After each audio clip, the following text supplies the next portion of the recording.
All right, colleagues and friends, I think we can start. I see the numbers steadily rising. So I will speak slowly as the colleagues come in. A pleasure to see you all.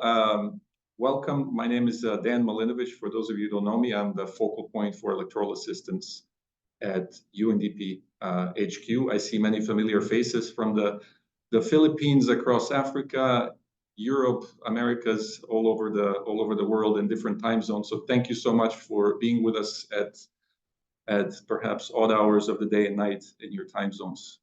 Very much appreciated. So we're here, as you know, to launch our latest publication, which is a fruit of a long-standing partnership between UNDP and IFES called Elections for People and Planet, which is made possible by generous support from the Spanish Agency for International Development Cooperation. Thank them very much for that. As you will hear from the presentation this morning, afternoon, or evening, the overarching focus is on the intersection between electoral processes and the ever-growing environmental challenges. Specifically, we are looking at two topics. First of all, how electoral processes can actively minimize their environmental impact. And second, how electoral management bodies and other stakeholders can better prepare for disruptions caused by the climate change. On the first topic, we will look at how elections can be reimagined to reduce waste, to conserve energy, to promote sustainability, at the same time without compromising integrity, inclusiveness, and transparency of the process. So we'll see that from cutting-edge solutions, be it digital or otherwise, not all solutions are digital, by the way, in this sense, to simple actions such as rethinking the materials used at polling stations, the possibilities for more environmentally sustainable elections really are within reach. The second topic we will turn our focus on is resilience. Climate change and increasingly disruptive and unpredictable weather patterns is here to stay. This is a reality that communities worldwide, be it from the global north or the global south, will have to be prepared for a very long time to come. And along with everyone else, election management bodies must be prepared for this as well. They have to adapt their plans and practices to minimize the impact of environmental disruptions on the political processes. Whether it's extreme storms and flooding or droughts and wildfires, preparation and adaptability is the key to safeguarding elections. As they say, elections must go on, regardless of climate change or not, but they also must result in a process that's credible, transparent, and inclusive, and to make sure that we don't leave behind those most vulnerable to it. Finally, as you will hear from the authors themselves, the publication is a result of a truly colossal and truly global research effort. Today marks the end of that process, for which no doubt the authors are very grateful for. At the same time, we're only getting started. The publication is not an academic document, and by the way, as you will see, it is live now and you can access it on the link that's in the chat. It is a rather large document as well. It is not necessarily meant to be read from cover to cover. Rather, it's a reference document that can be used for practical purposes. It's meant to be used by everyone, by EMBs and others, as they innovate and adapt to the environmental impacts and risks. Please read it, please consult it, and please share it. I encourage you to please actively engage. Please ask questions and share experiences, both during the Q&A sessions that we'll have throughout the day, as well as by posting your questions in the chat box. So with that, thank you very much, and let's begin. First, it's my great pleasure to invite you to listen to a welcome address by Marcos Neto, UN Assistant Secretary General, UNDP Assistant Administrator and Director of the Bureau that I work in, Bureau for Policy and Program Support, part of the Global Policy Network.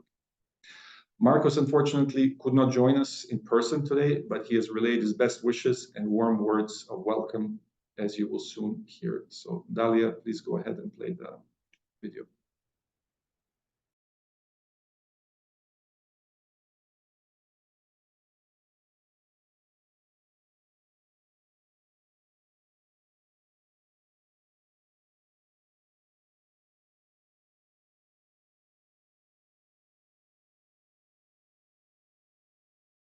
Good day.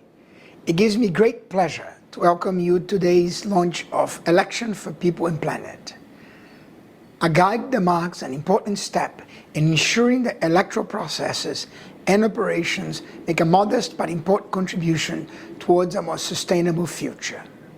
Elections are one of the most tangible and direct expressions of democracy, but they are also a complex logistical exercise, often called one of the largest operations conducted during peacetime for any country. Therefore, it is not surprising that an election often leaves a sizable environmental footprint in its wake. At the same time, severe weather, from extreme storms and floods to heat waves and drought, is increasingly impacting societies across the globe. No country, rich or poor, is immune. And no aspect of our lives is immune either, including election.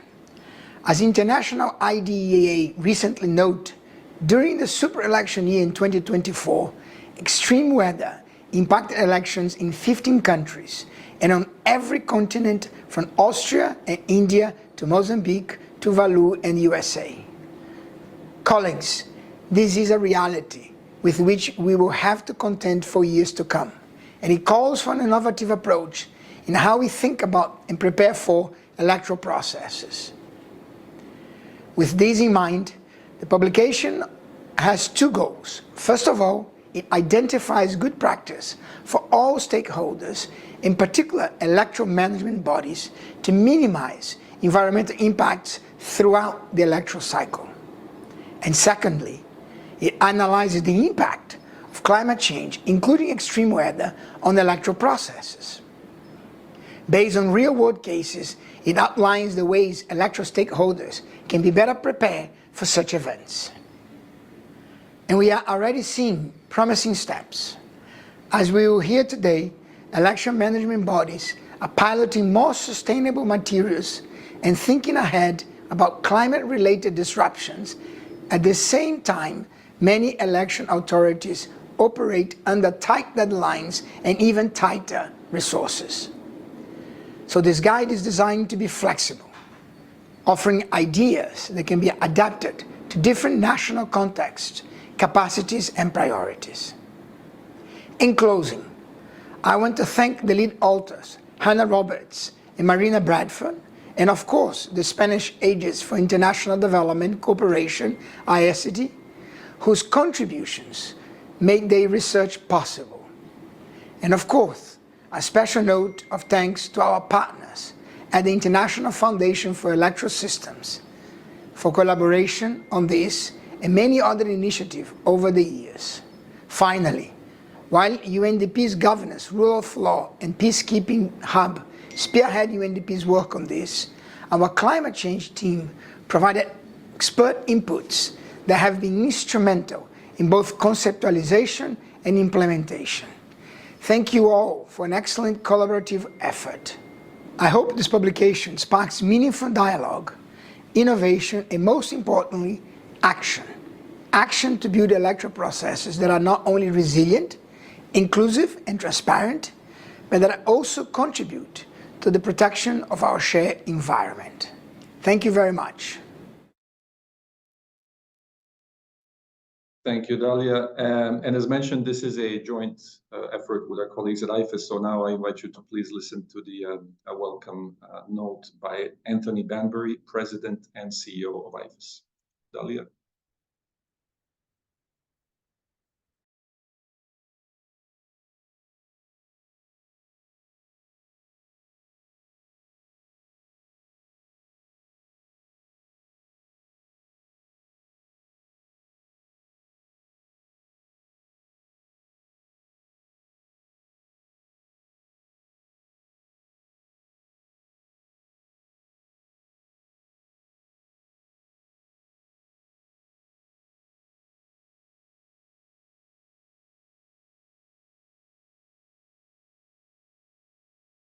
Sorry, we're just having some issues, but it should be up in a second. Hello, my name is Tony Banbury, former United Nations Assistant Secretary General, and currently the president of the International Foundation for Electoral Systems, IFES. IFES has been a committed partner of election management bodies around the world for nearly 40 years. It is a pleasure to launch this important report, which covers an issue that my colleague Vasu Mohan has long been passionate about. We at IFES are very grateful to the United Nations Development Program, our friends at UNDP, for their partnership in this effort, as well as in many other projects around the world over the years. Climate change is a multifaceted challenge. It impacts both electoral processes and the rights of individuals affected and displaced by its effects. Increasing frequency and severity of climate-related disasters disrupt electoral operations, causing logistical complications, damage to infrastructure, and disruptions to voting, ultimately threatening the integrity of elections around the world. According to the Internal Displacement Monitoring Center, disasters triggered the internal displacement of 264 million people across 210 countries and territories between 2015 and 2024. Storms and floods triggered 89% of these movements, with earthquakes, droughts, and wildfires also impacting millions more. And over 60% of the disaster displacements recorded in 2024 occurred in low or lower middle income countries or territories. Climate and environmental disasters impact everyone, but they do not impact everyone equally. IFES convened disability rights organizations across South Asia in Kathmandu last year, and they were unanimously concerned about the additional life-threatening challenges faced by people with disabilities during climate crises. When climate disasters hit, those who are already marginalized from the electoral processes will be further marginalized. When people are forced to flee their homes, their ability to exercise their democratic rights is eroded through, for instance, the loss of ID cards and access to registration. Challenges in running for office or campaigning or interacting with candidates and voters. Challenges to play a role in the conduct of elections, and volunteers, voters, educators, temporary polling staff, observers, etc., as well as a possible inability to vote.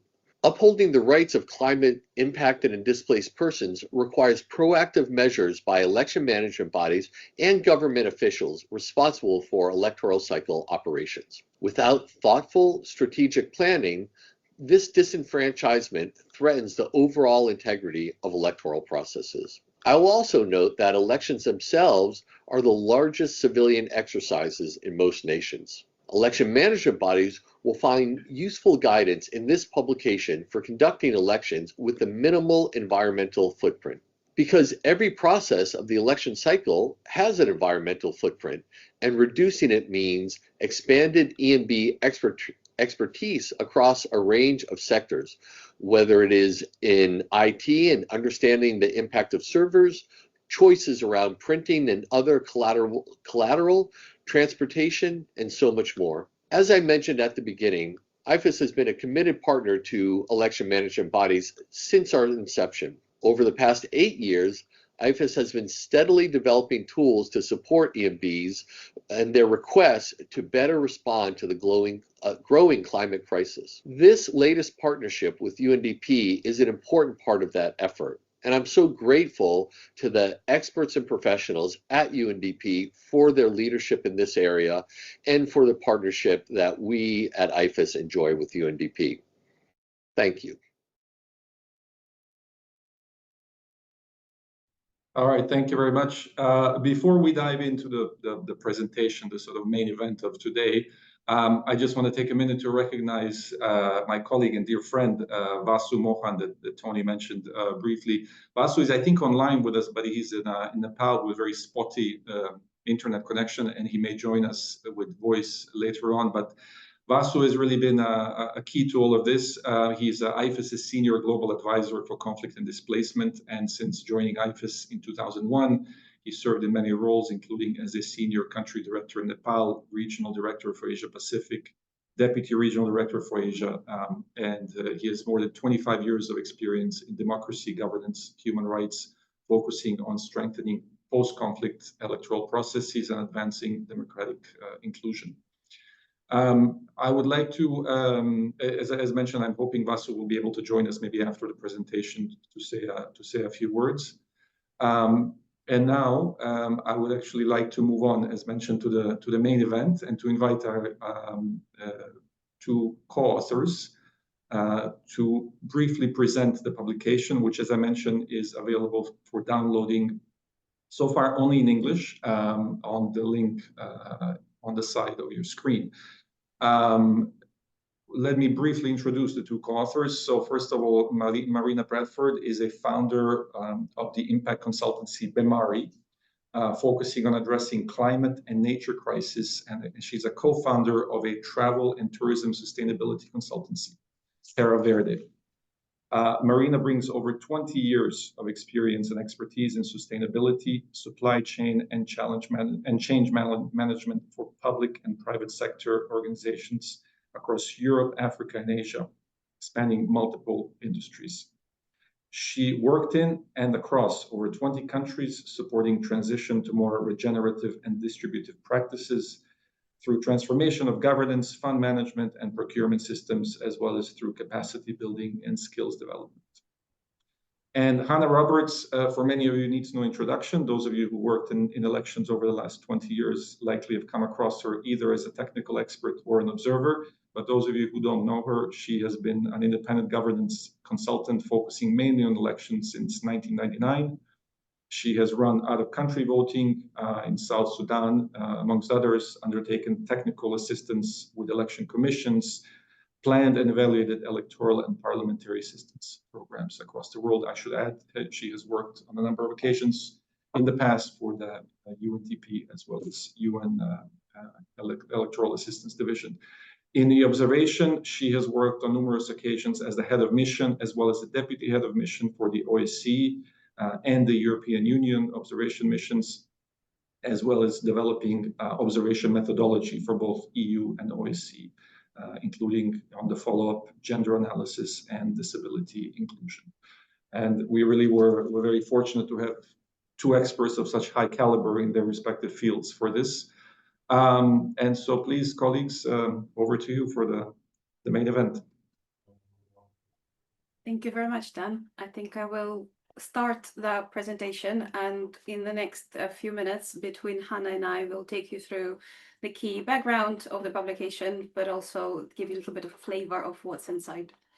So the aims of the publication, as had already been pointed out, really were twofold. First, to provide information to the EMBs around opportunities to reduce the environmental footprint of electoral processes.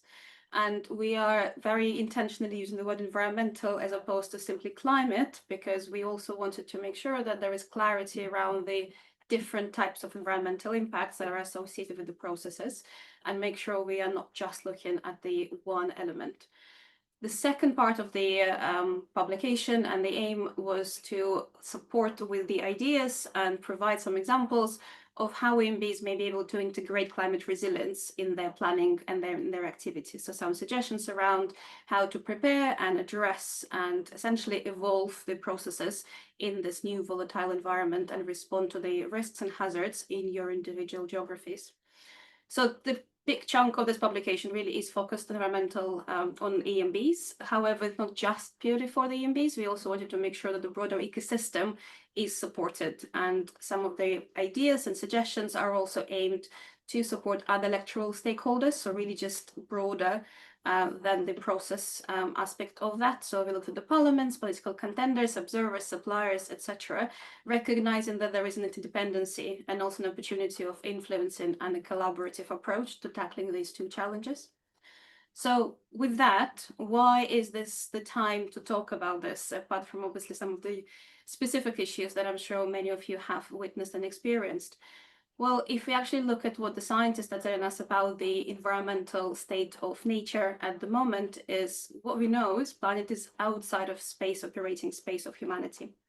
What does it actually mean? So we probably hear a lot around climate and the reduction of carbon emissions, but there's a number of other processes and systems that are supporting the livelihood of us as humanity and the systems we rely on at the moment. The chart you've seen on the right essentially represents what we mean by safe operating space, sort of this green bit in the middle. And it's all grounded in the concept of planetary boundaries. So the 9 processes and systems that support how we currently know the system and nature that we rely on and that we work with. And if we start pushing beyond the boundaries of those safe spaces, then we start seeing very significant changes, climate change being one of them, as well as we start seeing degradation of the resources and environments that are available to us to support our processes. So, for example, we all rely on paper, but if we start seeing degradation in terms of the water access, that paper might not actually even be available, just to give you a bit of an example. I won't go too much into detail, but we do talk about the key concepts in the paper as well. But I do invite you to look at the planetaryhealthcheck.org, the link here at the bottom right-hand corner, to learn a little bit more about this concept. And essentially what this does is just points to the fact that there are multiple areas of environmental balance that we need to be looking at. And we do make reference to that in the paper as well. We talk about some of the impacts to do with water, pollution, land use change, as well as emissions. Obviously, that's probably one of the terms people mostly familiar with. So really the key thing to remember is that any process, and it's already been mentioned, electoral processes are really significant undertaking, will have an environmental footprint, and that will impact, obviously, the environment in which people are living and operating as individuals, as communities, as businesses and processes. And as UN had recently recognized a couple of years ago, access to a clean, healthy, sustainable environment is, in fact, a human right. So actually, preserving and trying to minimize that footprint is not just something that is part of the human rights that need to be available to all, but it's also something that exacerbates the knock-on effects of these changes. So climate change and climate hazards are results of these red spaces where we have gone beyond the boundaries and gone outside of the safe operating space. So why is this also relevant for electoral processes is something that paper very much focuses on, and I'll hand over to Hannah to talk you through that. Thank you, Marina. So narrowing down from this broader, bigger picture, there are 3 main ways that these issues, these pressing issues that are increasing all the time, are having an impact on the work that we do. So first of all, EMBs and other actors can reduce carbon emissions and the broader environmental degradation that Marina was talking about. So that's reducing the environmental footprint. So this is known as mitigation, so taking actions to ease the impact of the operations that we're all involved in. The second area is that climate change related issues are having an increasing impact on the work of EMBs and on election processes more broadly. So this is what's called adaptation, where we're needing to change because of the change in the climate and the crisis that we're going through. So this is things like increased heat, increased regular temperatures, heat waves, also extreme weather events with flooding, with typhoons, etc. And also increased humidity, which therefore affects materials and how they're able to, and how we're able to use them. And all of these having an impact and posing a risk in the electoral process that needs to be mitigated against if we're to have a continuity of election processes, particularly in some contexts where these threats are more severe. On a kind of macro level, also, of course, elections have a crucial role at all times, but particularly when we're facing this climate crisis and we're having to make hard decisions as societies about how we use resources. And of course, with these changes in the climate, there's increased conflict, has been documented by various organizations, and a consequent also threat to human security challenges. So there's an even greater onus on having elections that are trusted and the outcomes accepted. So always this primary focus on maintaining the integrity of elections and the trust that stakeholders have in them. We're very encouraged as we began this work to be hearing about what EMBs around the world are already doing on this subject and what actions are already happening. So this work really builds on bringing this information together so that people can learn from each other. And in terms of the particular relevance for EMBs, which are the primary stake or the primary readership for this publication, there are various ways that addressing environmental issues can be beneficial for an EMB. So firstly, to help reduce the environmental footprint of electoral operations and thereby help mitigate climate risk, and also to ease the pressures on the local environment. Secondly, to be more resilient, to be able to manage the threats that are coming. There may be more obligations and public expectations around what an EMB has to do. So we're seeing increasing statutory responsibilities, policies from governments, which have broader implications, not just for the executive in a narrow sense, but for all public bodies. And in addition to this, there's a wider public expectation that seems to be gaining momentum, particularly in some countries, although of course it can be controversial in other countries. Linked to this, there's an opportunity for reputational enhancement for EMBs. So being seen to be forward-looking, to be thinking of the population's broader needs, not just the immediate election needs, and also to be thinking in particular about the needs of young people and of future generations, all gives an opportunity for EMBs to help build trust in the way that they're approaching their public service. They're also in a position to help influence other actors and thereby get more consensus around making changes. So although an electoral operation may be limited to one day every few years, because it is a nationwide event and everyone can see it, there's an opportunity to help normalize looking at environmental issues. There can also be benefits in terms of protecting employees and others involved in elections. And as many of you will have heard, in the last Indian elections, over 30 electoral staff involved in election day procedures lost their lives through heat-related problems. So this is a very real issue that's having to be faced in many contexts. And that was despite the Commission taking many actions to try and reduce the risk of heat. And finally, there may be benefits for EMBs in terms of getting additional access to resources that they haven't previously had by looking at green financing. So the approach of the guideline is that this is really a starting point, that it's here to be looking at the information that we have so far about the challenges and what EMBs are doing in different parts of the world and some of the factors to consider. But we're very aware that this is really new ground for many of us. So it's something that we're sure will evolve as time goes on. But for now, this is a kind of mapping of how people are seeing these different aspects of challenges around environmental issues and elections. So both that mitigation and those adaptation challenges. It's really come from EMB's experience and suggestions, and you'll see in the guidelines that there's case studies that really bring these to life and show the different initiatives that are happening in different parts of the world, sometimes more on mitigation, sometimes more on adaptation, and sometimes both.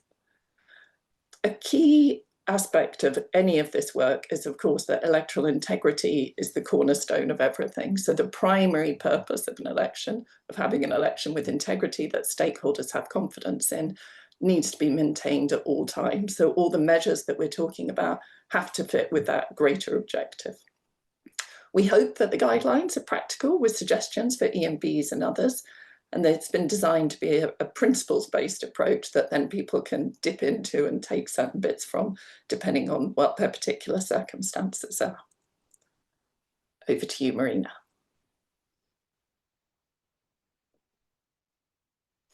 Thank you very much. In terms of how the guide has actually been developed, it's been quite an extensive piece of work, as Dan had mentioned earlier.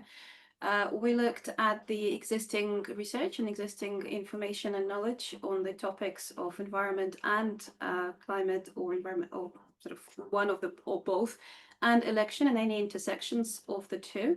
We have drawn on our collective expertise and experience in those domains, and also sought any of the transferable lessons learned from other industries, other sectors, given that the electoral activities span quite a lot of different sectoral hubs, and also there are going to be lessons learned that can be drawn where they would still be very relevant from logistics, event management, transportation, warehousing domains. We've engaged quite a long list of stakeholders and quite a range of stakeholders to make sure that we have the representation, insights, ideas, but also understand a bit more on the context within which the EMBs are operating, because the challenges, the opportunities, possibilities and the market constraints would also be quite different in different parts of the world and different countries. So we wanted to make sure that this guide is practical, but also gives a little bit of a stretch. And within that context, understanding what people are actually facing and how their operations look and work was really important. So with that, we've done a number of country visits and prepared the case studies. So you've got a bit of a list here in terms of where we have had the opportunity to visit and engage with the local AMBs, local stakeholders, as well as sort of understanding a little bit more around the similarities or differences of the processes, any lessons learned that can also be leveraged for the other groups. What we definitely have seen is that there will be variety and diversity and significant differences between what countries are facing in terms of the climate challenges, how countries are managing the environmental impact of elections, the kind of scale and complexity of the different electoral processes. But at the same time, there will be similarities and there will be certain things and certain suggestions that can be done across the borders, irrespective of what kind of AMB that might be involving and what sort of processes they actually are running. So it's also important to mention that whilst there will be unique cases and there will be unique circumstances, generally on a principles level, there will be a lot of that sort of similarity, which means that there's an opportunity for collaboration across the regions, across the AMBs, across the different categories, and just learning from each other, even if the AMBs are operating in different parts of the world. So putting all of that together and making sure that we also draw on something that is going to be practical and going to be sitting well within the existing systems. We've also engaged with a number of stakeholders who already either identified some of the opportunities and made some of the suggestions, and also drawn on some of those guides and some of those tools and resources that are available. So we don't have to reinvent a lot of that information, and where it doesn't exist, then obviously address those gaps. So putting all of that together is really this guide that you will be seeing, and hopefully we'll spend some time studying. But the idea is that this becomes at this point the one-stop hub as guided suggestions, but it definitely will be evolving, and it definitely will be something that the EMBs and various practitioners probably will start implementing and amplifying and finding new ways to bring those practices to life. And just to give you then a bit of an insight as to what's in the actual guide. So when you open the publication, the way it's been structured is to take you through that flow a little bit in more detail. So we start off with an overview of what the guide is suggesting, and you will have the top 10 tips, you will have top 10 reasons why this is an important area to explore and take action on. You will have a section on the bigger picture, so the key concepts, the key terms, the terminology that is then used all throughout the rest of the guide, an introduction to some of the ideas we just mentioned very briefly, but generally giving you a broader context so that can also smoothly integrate into how you're operating, but also make those sort of connections and across the different disciplines, different frameworks, legal frameworks, and commitments and responsibilities of governments as well as international. The big section on EMBs is really then the section that is the focus of this guide, and it gives you more detail around what reduction of environmental impact actually might look like. So it's much more detailed and granular with examples of different processes, and we'll talk about it a bit later on. The section on climate resilient election then gives you more of the information and some suggested ideas and tools that may be utilized to integrate climate resilience, to understand how to identify climate risks that may be relevant, and how to start building some of the strategies to integrate any of the practices that can help you manage that or reduce the implications for the processes and for the stakeholders. Step-by-step how-to guide, giving you a sort of starter to start thinking about the very practical actions that you can take as a result of this guide that will be relevant for your processes and specifically for your context. And then the section on the other electoral actors covers other areas that the ecosystem may learn and draw on as a result of some of these considerations as well. Some of the recommendations and suggestions may still be transferable across the board, but there may be some that very specifically will fall within the domain of more of an influencing and conversational. Some of them will be very much specific actions or steps that may very well be possible to be undertaken, not just by EMBs, but the other stakeholders. And in the annexes, you will see more detail on case studies, tools, resources to help you, and various references to international standards, very practical tools and templates, and resources from the different stakeholders, as well as the case studies, to give you a little bit more of the practical insight and how it actually looks in reality. So then going on to the content, as Marina said, one of the focuses of the work is really looking at the process of how an EMB may address some of these environmental issues. And some of the top tips that came out through discussions with EMBs and other stakeholders was, first of all, the value of appointing a lead person or a team within an EMB that takes responsibility for knowing what the broader government policies are and requirements, engaging with other agencies, integrating environmental issues into training, organising consultations, commissioning research, looking at the procurement specification, reviewing operations, reviewing how actions have developed and what lessons can be learned from pilot studies, and also providing public information and reporting. Obviously, that's a wide range of things that one person may not be able to manage, but at least as a start, if there's one person in an EMB, it helps identify what future needs may be in this area. The next point is to undertake an environmental review of some sort. So there may be different terms for this, and it may be that with some EMBs, it's really looking at that mitigation side, so how to reduce the environmental footprint, while others will need to be much more focused on the adaptation side, so the risk that there are from climate change to the election process. And some EMBs will be looking at both of these aspects, but doing a stock take of what the opportunities are and what the threats are around environmental issues. The next point is about consulting widely, and here there's all the obvious stakeholders that we're very used to, but in addition would put an emphasis on consulting with communities at risk of the impact of climate change, so those who are most vulnerable, those that are at risk of losing their political voice if they're not able to participate in elections. Also environmental groups, so that might be civil society groups that are used to looking at these actions and can think about what an EMB may be able to do differently and can help monitor and report to an EMB about what issues are arising. We'd of course suggest starting early in the election cycle, so there's time for consultations, research, discussions, pilot testing and reviewing pilot testing, and also to feed it into the procurement cycle, as obviously that can need quite a substantial lead time. And that links on to taking a life cycle approach to budgeting. So Marina will talk more about this, but it's really about considering not just the immediate costs of products, the immediate environmental costs, but looking at their total lifespans. That's including the production, the maintenance, and the disposal of items. So it's a very different approach to how procurement takes place. And another key point that came up was liaising throughout the electoral cycle with other agencies. So in particular, that may be ministries of the environment, ministry or departments of disaster management, but keeping that contact up so that joint thinking and cross-fertilization can happen, and it's not just an emergency response when there is a problem with floods or heat wave or whatever, but there's an established relationship and there's a joint approach to looking at how to solve some of the problems and challenges there are.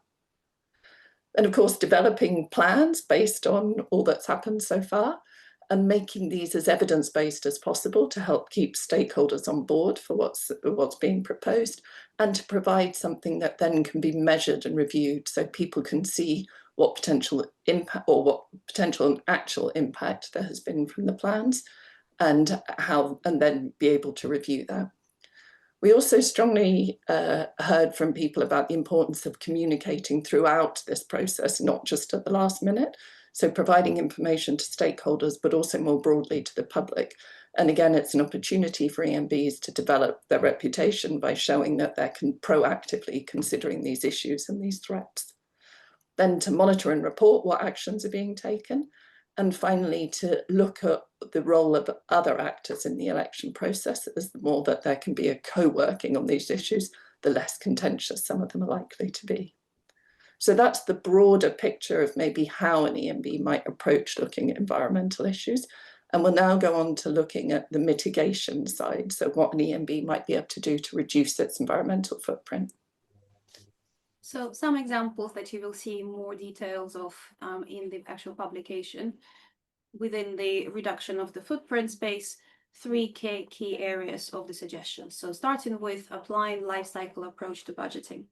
What this really means is starting to think about the longer term and the different stages, and also what might happen and what might require to be happening post actual election.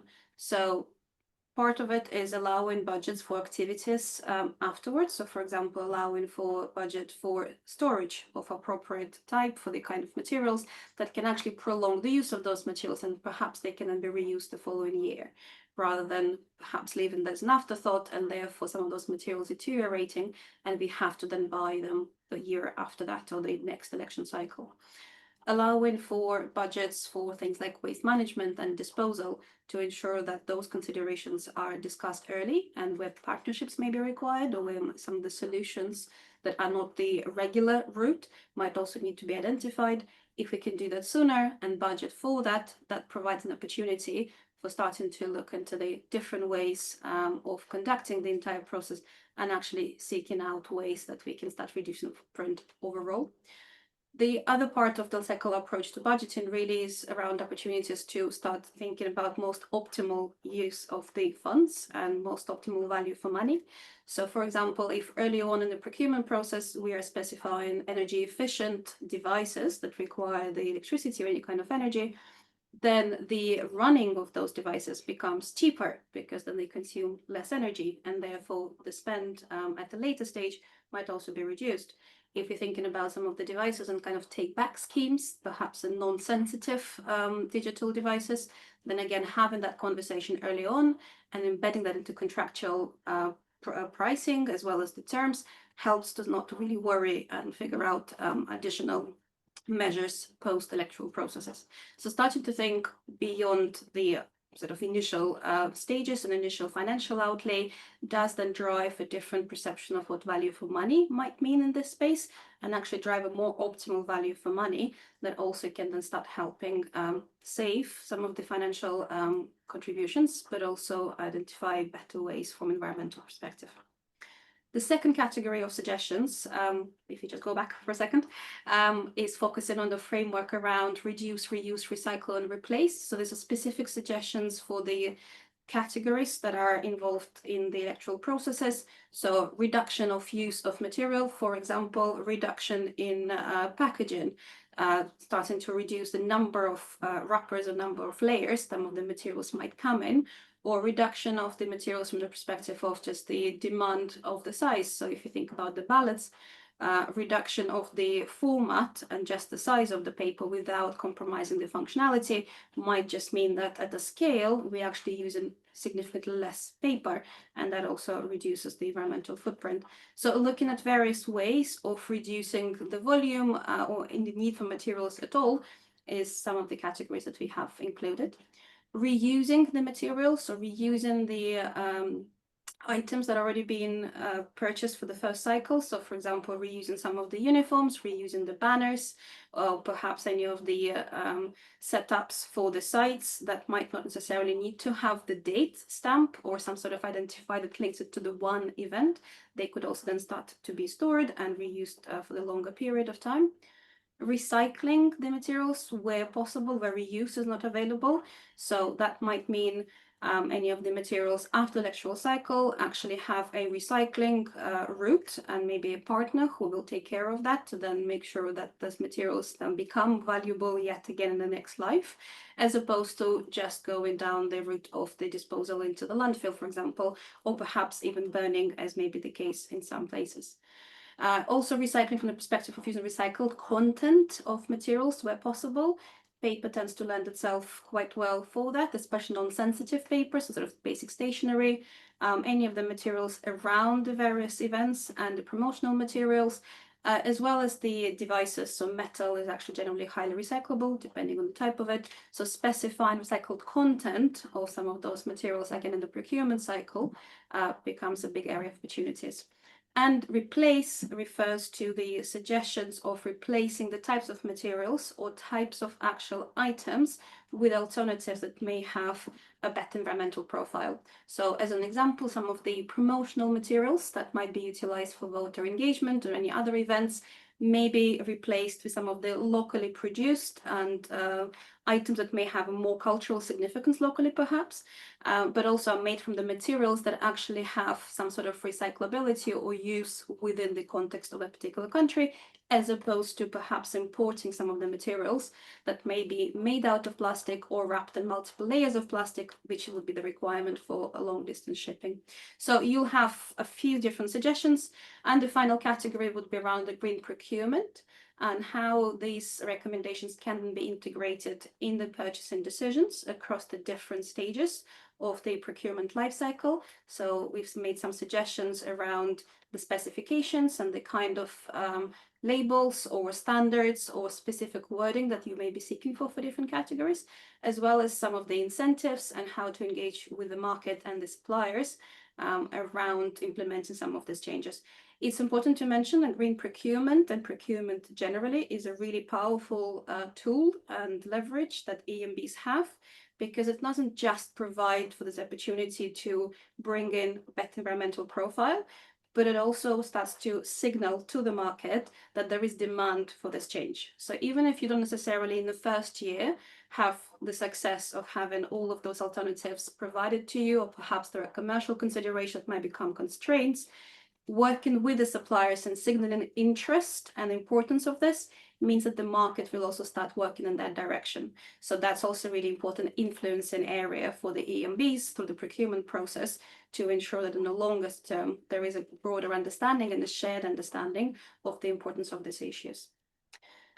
So in terms of some of these recommendations, we specifically then looked at the categories that the EMBs would be procuring as part of the electoral processes. So we've covered 13 categories that you can see on here, and recommendations cover the specific issues and environmental impacts of those categories, and therefore just help you focus what exactly you're going to be looking for.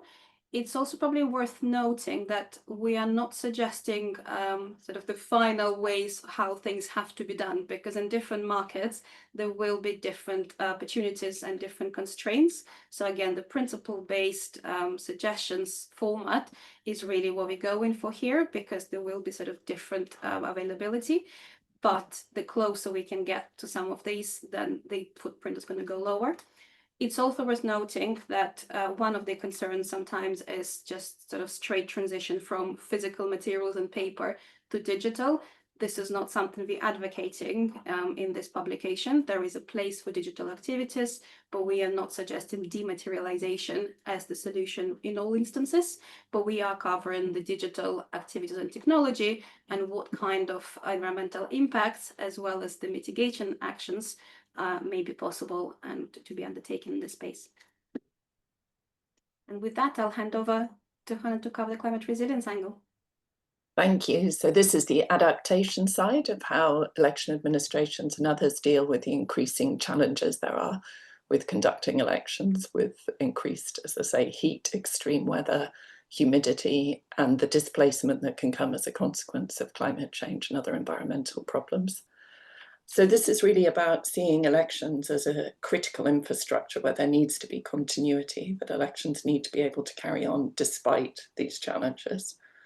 And there's been a lot of work done on this, in particular by International IDEA, who've done an online mapping, recording various disasters and responses to disasters. And as was mentioned, for last year in 2024, they note that extreme weather events affected 20 elections in 15 countries across all regions of the world. So we can see that it's becoming more and more of an issue. In terms of the publication, as you can see, we've looked at what various risks there are. Probably you can't see because it's very small font, but just to illustrate some of the layout of the publication, there's a list of climate risks, then the possible electoral impact of these problems, and then examples of what mitigation measures can be taken. So as I say, this covers things such as heat stress, where there's higher daily temperatures as well as heat waves. And we're seeing that an increasing number of countries have laws, particularly around staff and workers' rights and limitations on being able to work in extreme heat conditions and having preventative measures. So again, this will be something EMBs are going to have to factor in more and more in terms of how they organise, particularly for warehouse staff and polling staff. Also looking at actions can be things like looking at the climate or the potential for reserve action should there be a climate problem. So for example, when identifying polling sites or undertaking any activity, that there's a reserve plan in case there's disruption from weather. Also, it's about factoring into procurement again, so trying to have materials that are more robust. So for example, one challenge has been that with increased humidity, sometimes the glue in envelopes and tamper-evident envelopes doesn't work to quite the same level of reliability. So that may mean altering the specifications. It may also mean procuring a larger quantity in order to manage a failure by some of them. And that can then have knock-on effects for operations. In terms of IDPs, as has been said, the internal displacement monitoring centres recording an increase coming from people who are displaced globally as a result of disasters. So for example, in its report from last year, which uses data from the end of 2023, it reports some 7.7 million people displaced globally as a result of disasters. So clearly this is a huge challenge for not just EMBs, but lawmakers too, about how to maximise enfranchisement in such difficult situations of people being displaced. The UN Secretary General has said that although special measures to promote IDP participation are not essential for credible elections, they have important benefits in both the short and longer term. And that's really about IDP's political voice being able to still be heard. It's also about confidence in the credibility of elections, that people have been able to participate. And also it's important for being able to contribute to durable solutions for IDPs. I won't go through all this, tiny font, but just to say within the guide, we also look at the electoral cycle and what actions an EMB in particular can do at different stages of the cycle. So that's looking at general actions, but also those more particular to adaptation and those more specified for mitigation. And finally, we wanted to talk about the role of other electoral stakeholders. So an EMB has an opportunity to promote actions by others. So that may be just about facilitating discussions, asking for a focal point, for example, from political parties, a focal point who can be looking at environmental issues. They may also ask for voluntary reporting. And in the future, there may be more cases of it being included in campaign codes of conduct. Also, there may be more environmental criteria and agreements that EMBs make. For example, on voter education, there may be more requirements about using recycled materials or having a waste disposal plan. So distinct from EMBs in terms of the actions that others can take, Parliament obviously have a key role in legislation, and that may involve making measures specifically to overcome some of these problems. So special measures for IDPs. It may also make reference to the resources that an EMB would need in order to be able to conduct more environmentally or elections with a reduced environmental footprint and to deal with the increased threat that there are to elections. So in addition to legislation, also backing EMBs with budgeting. Other issues that may be important for a parliament to be thinking about is the timings of elections. So as we mentioned in the case of India, the conclusion was really that despite all the measures the Indian Election Commission had taken, what was needed was elections to be held before the summer because the heat is too much. There may also be other measures related to timings such as force majeures and increased time within different stages of elections to allow for disruptions. There may be aspects also to do with digitalizing certain aspects of the process. And we would suggest that this is part of a broader approach, and obviously with the involvement of stakeholders and also considering the environmental cost there can be to digital activities. In terms of political contenders, again, can have their own policies and public reporting and focal points on environmental issues. And these can cover both their offices and routine activities, but also campaigning. So making a commitment, for example, to reduce single-use items, how they're going to deal with waste, disposal plans, and in backing EMBs in the measures that EMBs may be trying to make, and including communities vulnerable to the impact of climate change. And we've seen more frustration or cases of frustration with parties over the last year or so. So, for example, in the 2024 Mexican municipal elections, there were protester actions about electoral garbage. So that was about the volume of materials that had been left by parties and candidates that some civil society groups were involved in gathering up and then dumping at party headquarters. Similarly, in the Republic of Korea, there have been complaints about the huge amount of plastic waste generated by contenders in elections. So all of these factors, while not under the control necessarily of an EMB, will influence the way that stakeholders are engaging on elections. In terms of observers, there's obviously internal things that they can do in terms of reducing their own footprint. But as Marina said, in 2022, the UN General Assembly passed by a large majority that their right to a clean, healthy, and sustainable environment is a human right. So there is an aspect that's relevant to the analysis that observers are taking when looking at election processes. So this may involve looking at legislative provisions, what steps an EMB is trying to do, for example, how an EMB might be conducting consultations on the environment and meeting with people at risk of the impact of climate change, how they're sharing information, what contingency planning they're doing, and also, of course, what other stakeholders are doing. Finally, we look at development partners, and we're aware that there may be increasing requirements for alignment with the environmental imperative, and there may be more reference to referring to the environmental impact of money and how that's being used. And of course, they're very well positioned to be providing support to EMBs in embarking in this relatively new area and developing knowledge and skills and supporting pilot testing and developing a global community of practice. Finally, with suppliers, they're in a position to make a difference in terms of looking at increasing the transparency of supply chains, aligning with internationally recognized standards, and suggesting more environmental alternatives when EMBs approach them. So that's a bit of a whirlwind tour through the guide. Any comments and feedback are very welcome. Obviously, this is work in progress, and encourage you to be in touch with Dan and Vasu today and any other day in the future. Thank you very much. Thank you very much, Hannah and Marina. Thank you for the presentation, but most of all, thank you very much for your really colossal amount of work that went into this research, as mentioned. Before moving on, I just want to check if Vasu is online with us, and if he would like to step in. And there he is. Vasu, over to you. Nice to see you, my friend. Hello. Marina and Hannah, what fantastic work and what laborious work, and the number of iterations this took and the level of consultation and input that went into it.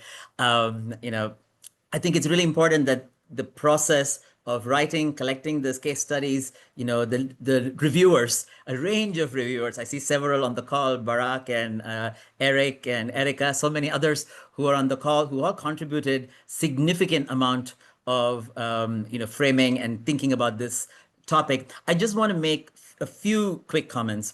So why we need to address climate in elections, sort of what Marina started out with. What we need to do is in various parts of these reports as suggestions and as recommendations. When we need to do it, to address this proactively, because the time to address this is now, before there's significant more challenges than what we are already seeing across the board.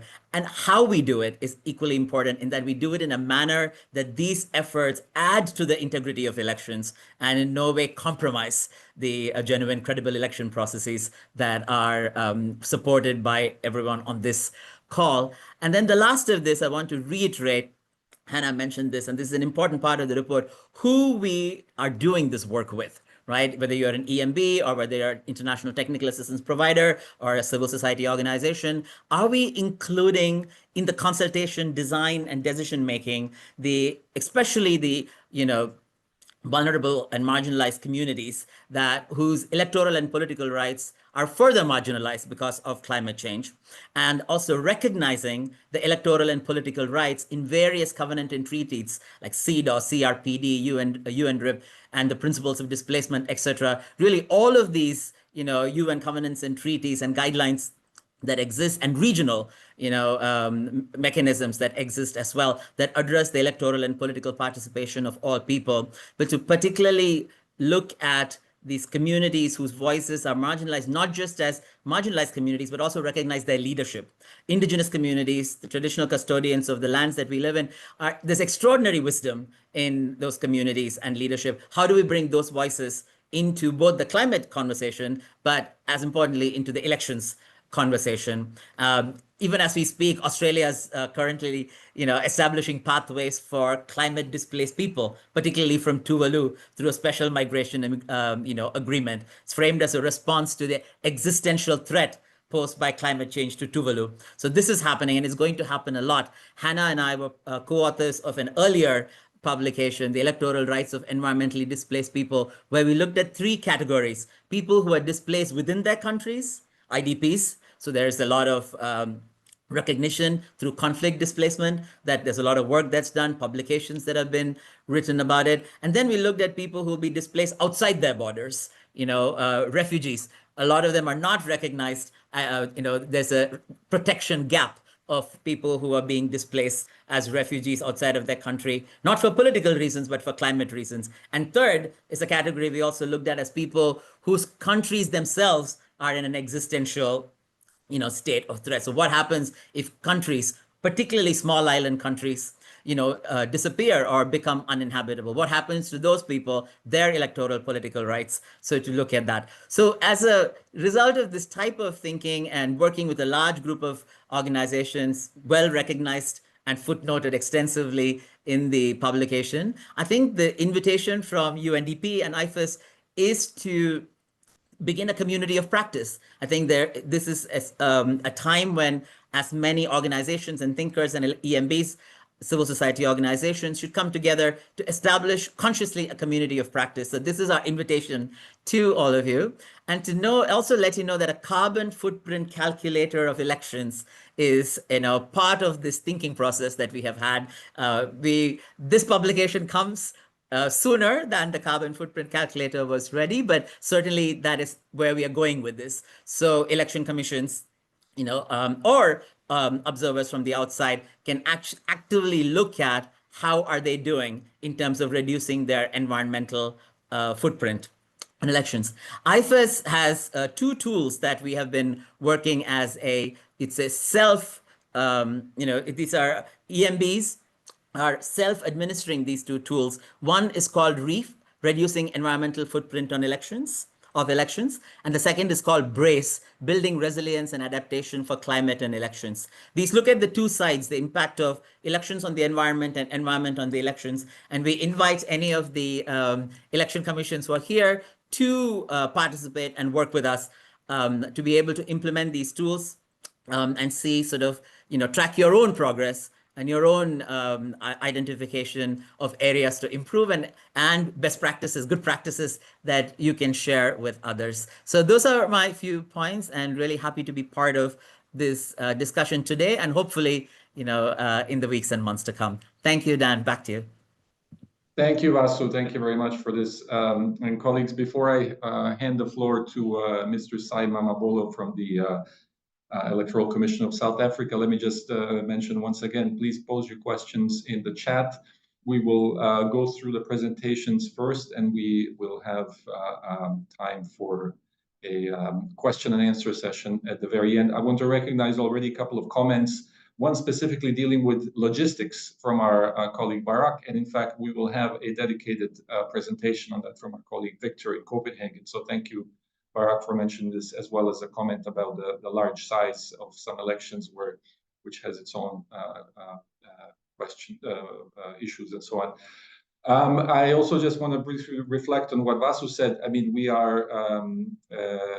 hope this community in practice can come into being, because indeed many are already thinking and looking at this, and we benefited from their initial research, including colleagues at International IDEA, the Westminster Foundation, and many others.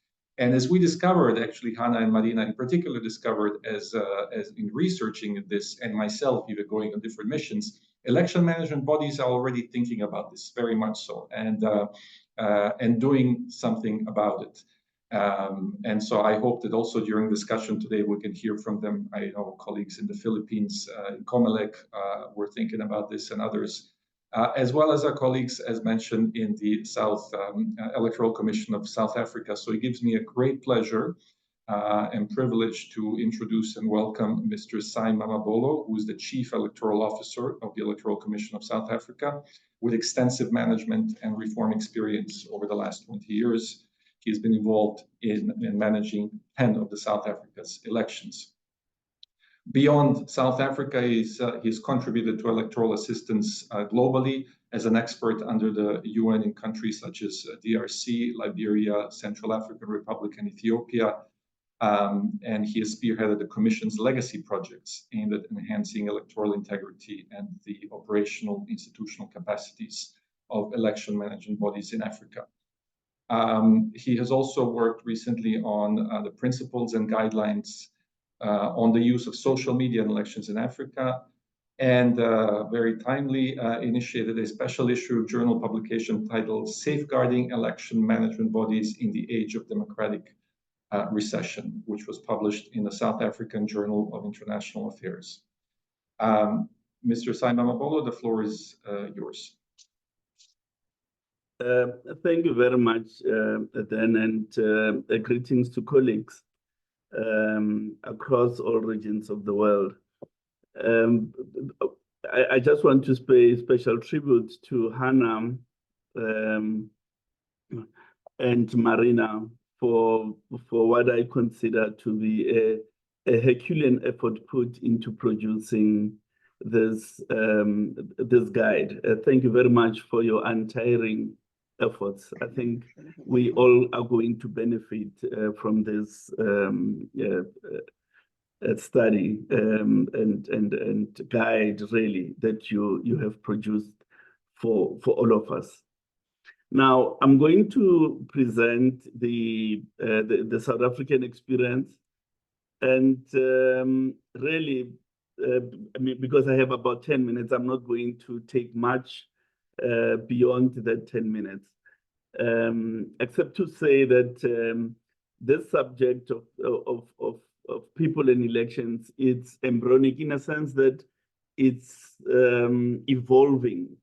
And it's an area that now requires urgent attention on the side of election management bodies, but also other partners. So in South Africa, we've been largely guided by the environmental legal framework, which is fairly comprehensive and encompasses principles and specific sector regulations, as well as some form of enforcement.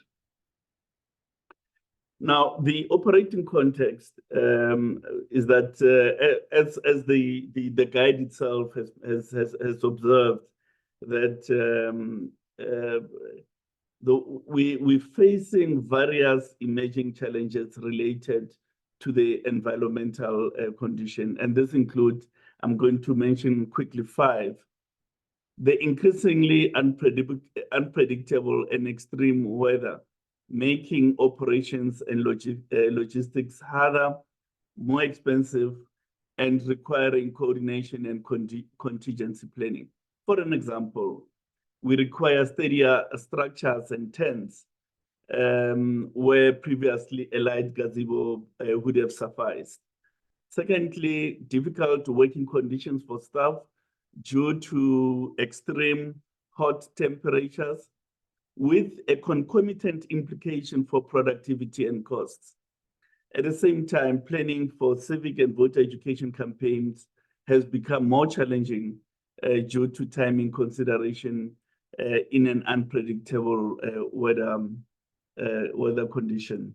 Number 3, extreme heat and rain are also making it harder for voters to get to voting stations, thereby impacting turnout. So the whole electoral democratic experience is impaired by these extreme weather conditions.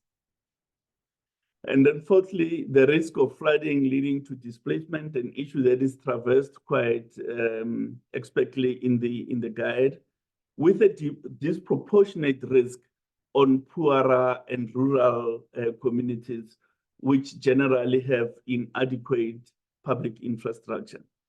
And lastly, the environmental impact of the continued use of physical ballot papers with the concomitant depletion of trees to produce the paper. Now, despite these challenges, the IEC has put the following measures in place. And these are not complete. These are, if you like, a component of what the totality must be. So don't read them as a totality. This is work in progress, and we can do a little better on each of these elements. But nonetheless, these are the measures that are already in place. Firstly, is procurement and recycling, an issue that is traversed in the guide. Use of online candidate nomination, use of the online voter registration system, a move towards e-learning, as well as our outreach effort. Now, as regards procurement and recycling, most materials procured by the IEC are recyclable and environmentally friendly. And therefore, when item specifications are crafted such that we negate environmental impact, because you can only do it in the item specifications and not later when you are already in production. So the environmental consciousness has to be inborn in the process of crafting the item specification. We always ensure timely procurement. For instance, we're going to have an election in the latter part of next year, but we've already commenced with the public procurement processes. That helps with pricing, but also it allows for adequate planning, because we are able to plan for material storage that safeguards the environment in the nature in which the storage facilities themselves are constructed. The distribution has emergency safeguards for potential environmental harm in cases of accidents en route to delivery points. But a crucial element of procurement is that it has to be timely, but importantly, it has to be closest to the point of delivery, as close as possible to the local area where that material is going to be used. This is important because it minimizes transportation costs and the applicable environmental impact of the transportation.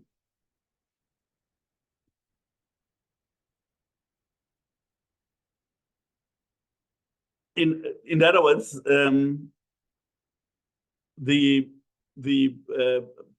procuring early has enabled the IEC to deliver election materials via relatively more eco-friendly means, including limiting the carbon emitting usage of vehicular transport to local storage site. Of course, the other side of that coin is that you lose the economies of scale. But again, a judicious balance can still be struck between centralizing your procurement as well as localizing it. Again, the handling of the disposal of used election material.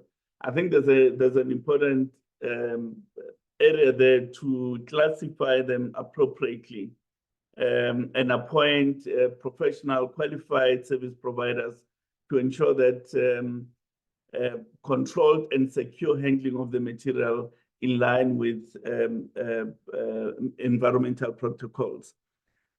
Especially with regard to items such as indelible ink and others that require incineration.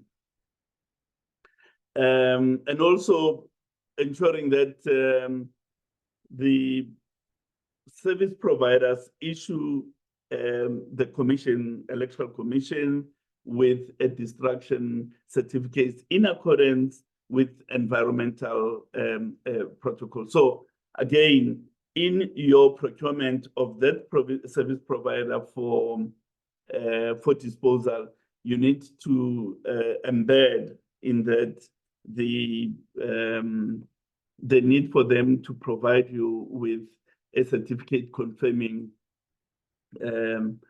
environmental protocols. Now, when we go to the online candidate nomination system, we introduced this online candidate nomination procedure alongside paper-based modality since 2016. However, there's a discernible gravitation towards online nomination away from a paper-based system. For instance, in the recent election,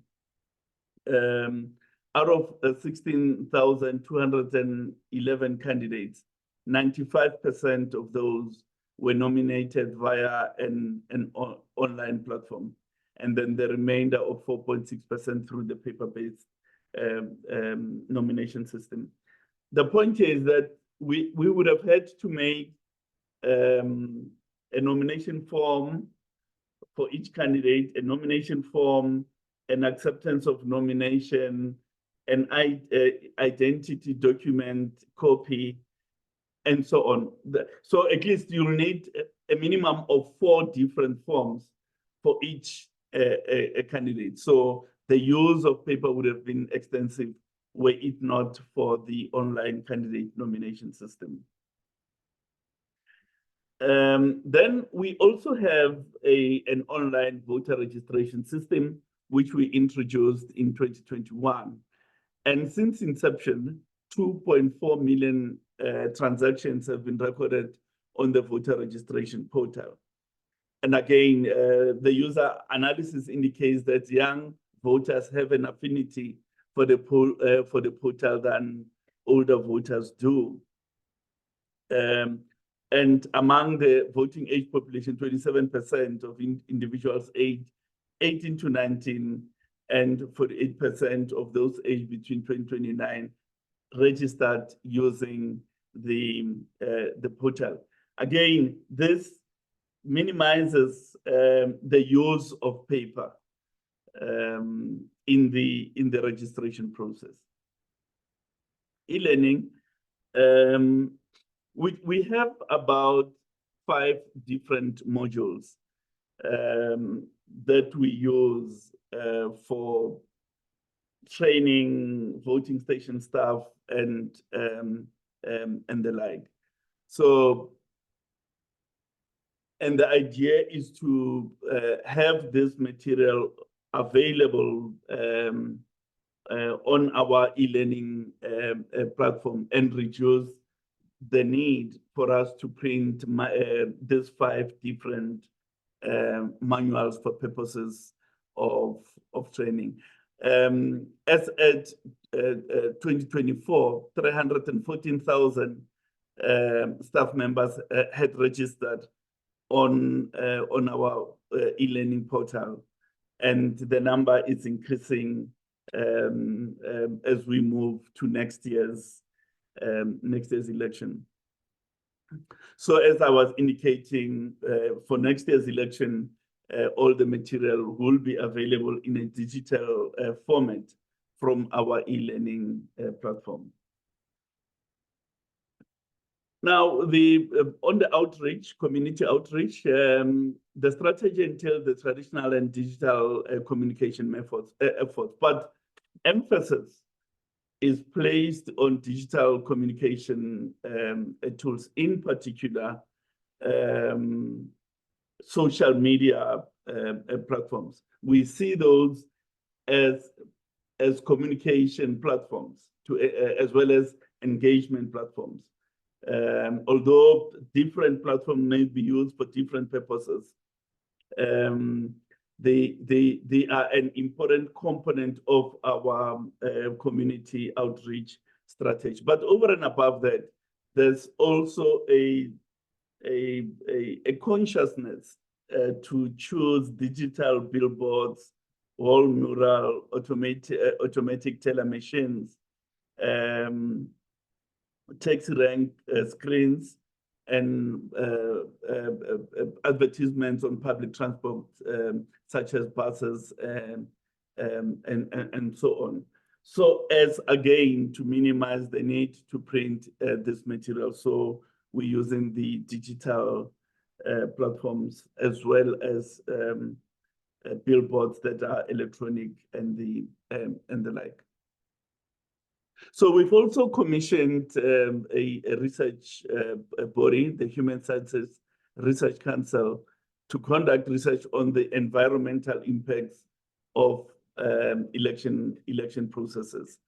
And the expectation is that that research report will then underpin a framework for environmentally friendly elections for the future. There are possible future actions that are being considered. Firstly, training and awareness, because inside the organization, because every member of staff has to be an ambassador for the environment, and for that they need awareness creation. The environmental impact assessment with support whilst identifying opportunities for improvement. And then creating an environmental management oversight responsibility within the administration of the institution. We believe that until there's a focal point inside the election management body that drives the consciousness, that drives the awareness, that drives the culture change, we probably will not be successful. So we do need to identify either an office or a structure within the administration for the environmental protection as well as environmental mitigation processes.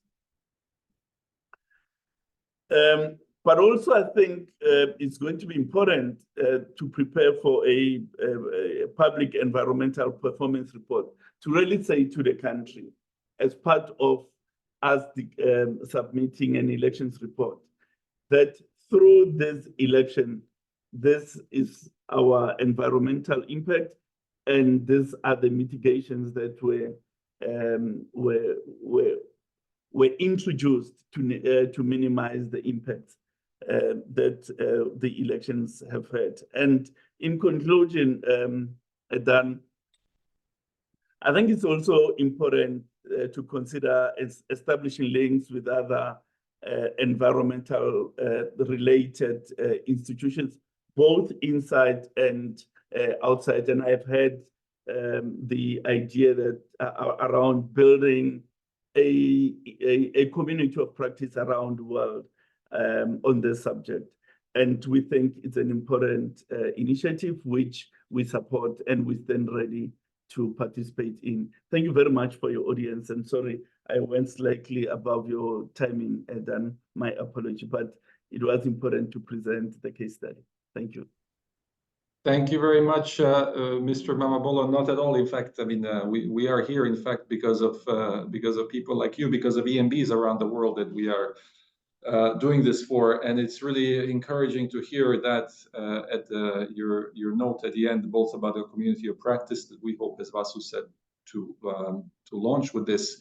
But also the fact that you cannot do this alone, and you're obviously heeding that advice, or rather even giving that advice to us when it comes to partnering with national organizations, and we hope in the future international ones as well. Thank you. So thank you once again very much for your presentation. Now let me turn over to my friend and colleague Victor Margal from our procurement office, UNDP procurement office in Copenhagen. As noted by one of the colleagues in the chat, logistics is often one of the main contributors to carbon emissions. And so, Victor, those of you who have been in electoral assistance field with the UN or even beyond UN probably know Victor very well. Victor has been heading, he's a procurement specialist leading since 2009, the governance procurement team of UNDP Office of Procurement in Copenhagen.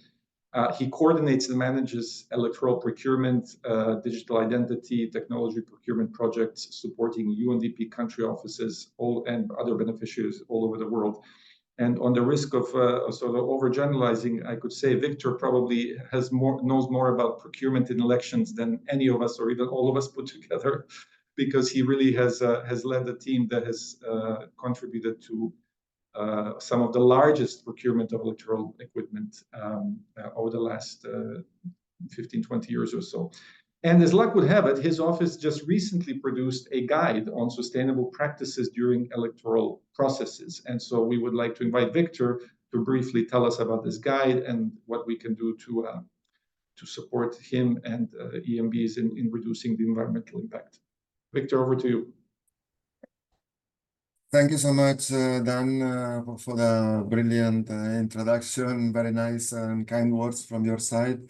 And also would like to say big congratulations to Marina, Hannah, for this excellent work, very comprehensive, very valuable analysis that you conducted. And as Dan was saying, greetings to all EMB's representatives, partners, dear colleagues. As Dan was saying, yes, we actually have been conducting some parallel but well-coordinated efforts where we, from our expertise, we've been developing two guides actually that I will briefly present for those who want to deepen more into the more purely procurement aspects. So from our perspective as Office of Procurement, we've been working and looking into how can we, which inputs could we provide to enhance the preparedness and also of the organization and in reducing the environmental footprint, while, as my colleagues mentioned, while keeping, and this is very important, the full effectiveness of these items, services that we procure. We need to basically apply always the lens, the framework of the electoral assistance environment to those measures that we consider in terms of enhancing or reducing the environmental footprint and enhancing the sustainability of what we procure. So let's see a little bit on this points of action, as Mr. Neto was mentioning. I will share my screen. I believe this is the one. Can you see the screen? Not yet. No.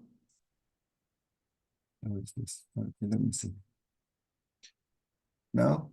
Yes. Yes, we can. Okay, excellent. So it's actually two guides. One is about sustainable procurement of electoral and identity items, and the other one is sustainable procurement of ICT equipment. Both categories actually heavily procured for electoral assistance projects. And this is in line, of course, with the UNDP corporate efforts in terms of, for example, Sustainable Procurement Action Plan, etc. And they look into mostly guiding colleagues, guiding also beneficiaries, electoral management bodies into exploring opportunities, best practices, international standards, sustainability policy. So there is a whole exercise similar as Marina and Hannah conducted. It's an exercise of looking into what is there in terms of criteria, requirements, and then developing those for practical guided operations or in procurement. I will just be very brief, but just to explain that the first one, electoral and identity items, sustainable procurement guide, looks into these concepts of what is possible and then narrowing down towards what is an opportunity and actually what we've been implementing. This guide we started several years ago, and the objective was to see how we are doing, how as Office of Procurement, as UNDP, which measures can actually be effectively implemented and what was working, etc. So from that analysis, then we turn also into looking at what opportunities are there to reduce the environmental impact. And then that would bring us to this 4 actions model that also Hannah and Marina referred to, which look into reusability, recyclability on disposal, replacement and alternatives, and reduction, looking for efficiency. I think that efficiency is a major, let me just highlight this, it's a key word in what we are considering here, because normally, or in many cases, when we look for reducing the environmental impact, it's going to be a very, very similar perspective as when we are looking into being more efficient, reducing the cost. In many cases, what is good for the pocket is good for the environment in terms of reducing, for example, quantities, reducing sizes, etc., reducing packaging materials, a number of things that we can consider. And then from this exercise, we looked into developing, which is the little picture here on the right corner, down, just to highlight or just to illustrate how we look into measures at organizational level, because sustainability, again, having 3 legs, social, economic, and environmental. So we looked into the 3 angles and turned into having a number of criteria to apply. So these criteria were applied to the main categories that normally we procure for electoral assistance. Ballot boxes, voting booths, electoral kits, indelible ink, security printing, and general packing. And then we developed what is shown here also just as an example. For each of them, we developed a number of analysis, shorter analysis per category, looking into which of those actions are implementable, have been implemented, what are pros and cons of the different actions that can be considered for each of these categories. So again, very practical approach, looking into what the practitioners, what the beneficiaries may be interested in looking into from a very, very operational, practical angle. The other guide, the one about sustainable procurement of ICT equipment, similarly is looking into the current literature, and then from there looking into what the different criteria again is to be considered. We have conducted a number of internal processes in terms of checking the feasibility of those criteria, consulting also different sources, looking into what is internationally available in terms of certifications, etc. And then looking into as well ensuring the longer term of this solutions. So we have a product-based, company-based criteria, standard certifications, all been applied and benchmarked into a context of long-term agreements, which are the main tools that we are using for sourcing ICT equipment at the moment from UNDP and many other agencies that are actually using those agreements. The practical side is that we turned all that criteria into requirements. So we took the 5 main categories of ICT equipment being procured by UNDP in general, and we looked into developing specific requirements that would be added to the typical specifications, and that would make those requirements sustainable, would turn them into sustainable requirements for ICT equipment. The recommendations look again into qualification, technical aspects, product-based, So there are different angles covering the different aspects of the supply chain in terms of how it impacts or it can impact the environment. I think that would be basically a very, very quick overview on the work we have done. And I think that the guides are at the moment for UNDP consumption, but if anyone external is interested in them, so then we can also find a way then to maybe share as you tell us. But thanks a lot for the attention, and available for any questions.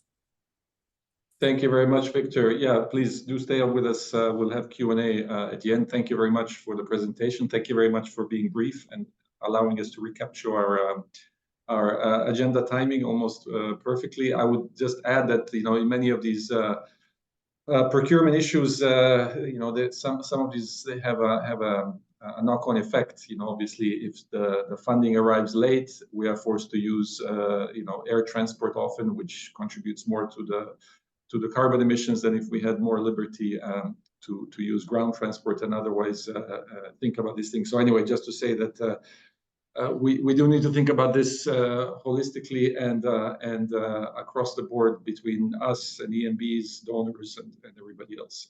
Thank you for that. Colleagues, this is the final presentation of the day.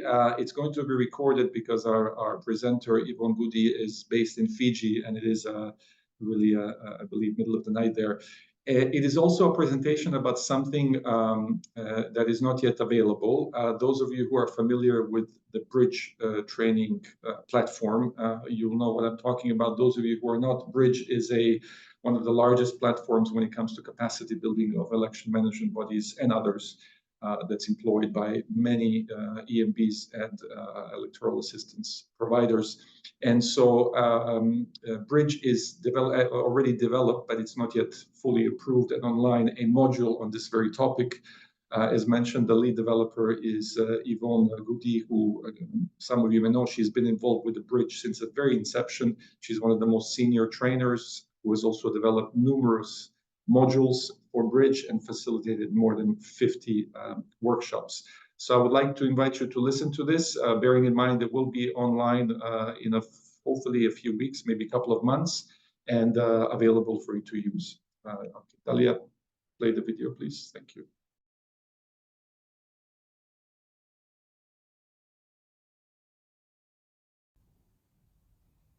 Welcome to this presentation of the Bridge one-day module on climate change and elections.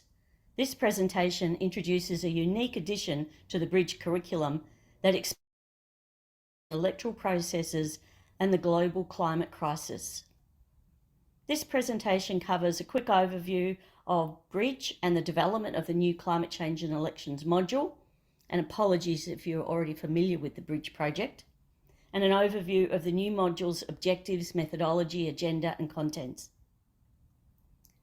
Bridge stands for Building Resources in Democracy, Governance and Elections. Bridge is a comprehensive modular professional development program with a strong emphasis on electoral processes, and it is delivered by accredited facilitators using participatory adult learning techniques, both in person and online.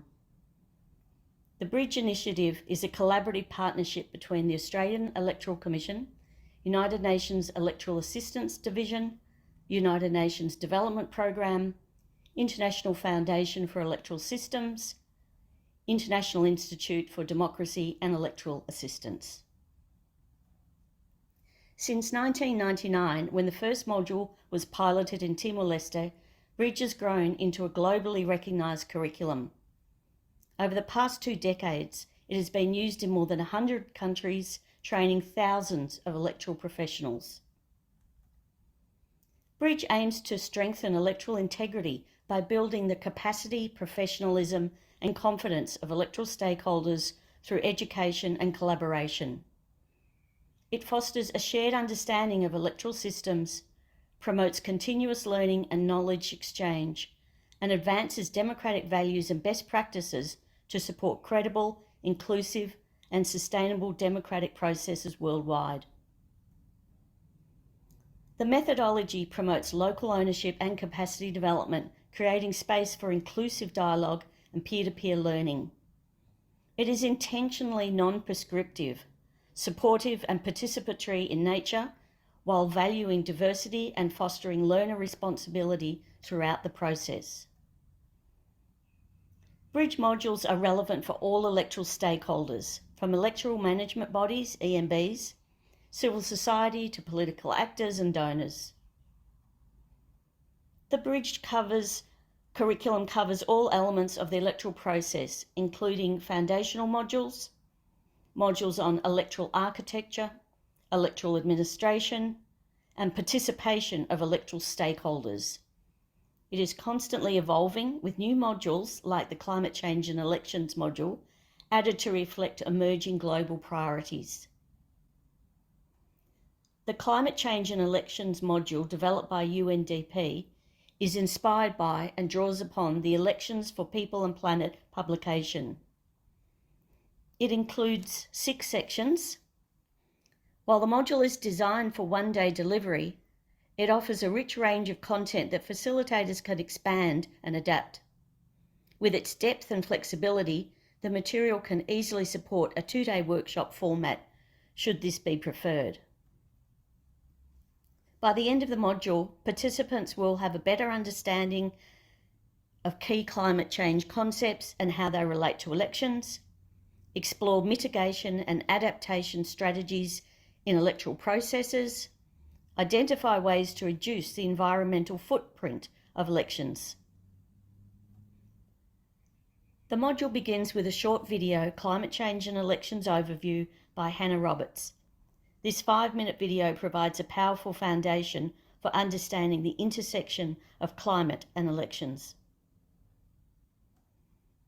This light-hearted exercise invites participants to test their climate knowledge, which is a great way to build rapport and introduce the topic.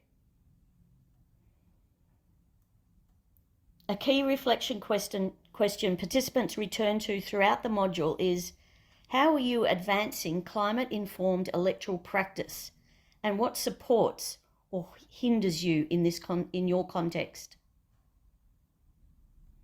Climate change is characterised as a wicked problem. The module begins with the quote, "Climate change poses an existential threat for humanity and has become the defining issue of our time." The first section of the module sets the scene with a global climate overview before exploring connections between climate change, democratic resilience, and electoral processes. Participants explore how climate change affects weather patterns, health and biodiversity, infrastructure and heritage, and what this means for electoral planning. The module highlights that while climate change affects everyone, its impacts are unevenly distributed, with some groups facing far greater risks and vulnerabilities. It emphasises that no country or individual is immune, but factors such as geography, gender, socioeconomic status, and access to resources significantly shape how people experience its effects.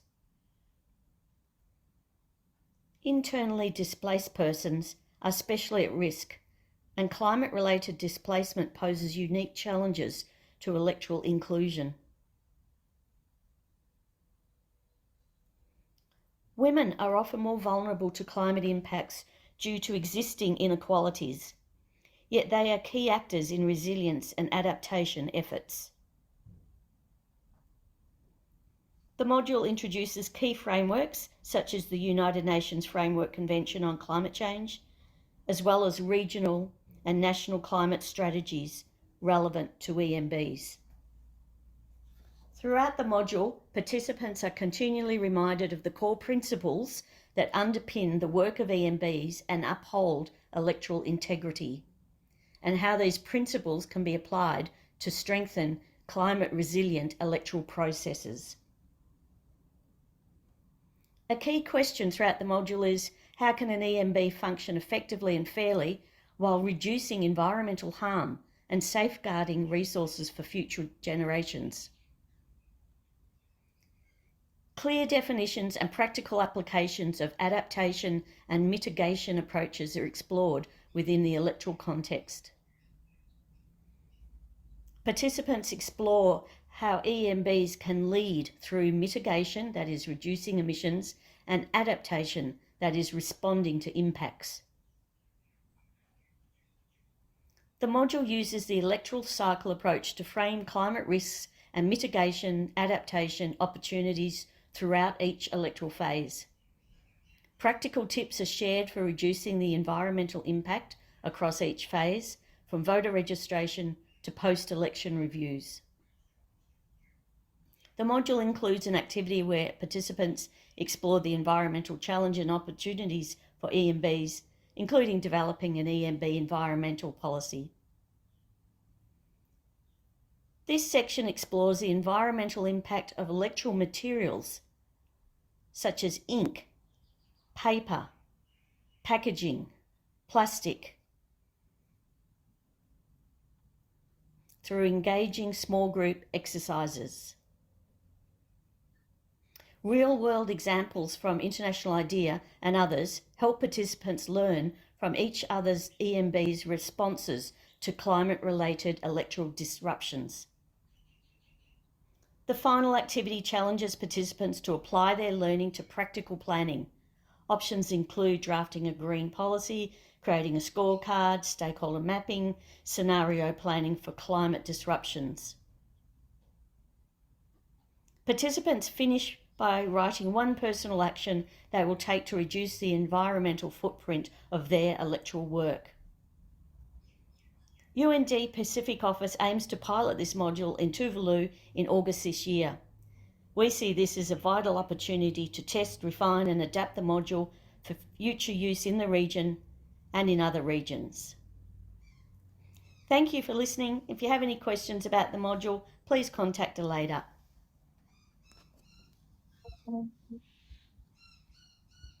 All right, thank you for that, Dalia and colleagues. I realize it was a rather quick presentation, so if any of you would like to see it again, let me know and I'll be happy to share the video with you. As mentioned, the module itself will be online and available to use in a few weeks, a couple of months.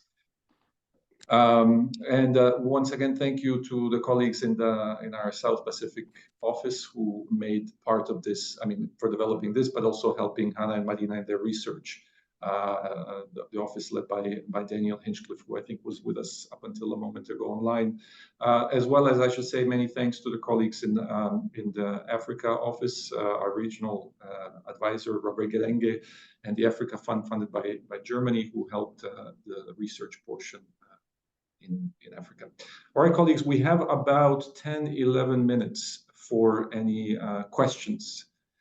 Please feel free to raise your hand or just jump in. I see Ricardo has his hand up, so please over to you, Ricardo.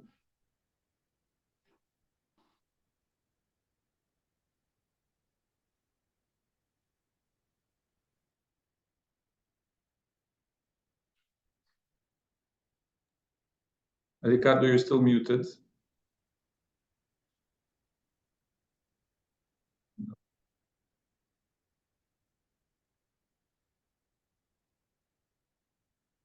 Ricardo lowered his hand. Anybody else, colleagues? Any other hands up?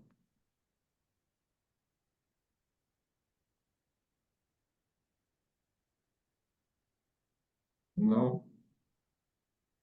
All right. Well, let me start with something which I started discussing with Hannah and Marina, but might as well continue here in an open forum, which is about during the research about the concerns the EMBs raised about this approach, and I say specifically concerns. That is to say, what problems, what issues do we see, what obstacles we see in trying to meet both of these targets that we and dealing with both of the issues that we outlined. Again, we touched upon some of it before, but maybe they can expand on that.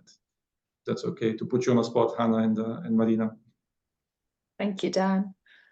I think one of the things that came across very strongly was people having a sense of a lack of knowledge about this subject matter and where to begin in terms of understanding the bigger theory and knowing about the science and what that means in practical reality for EMBs.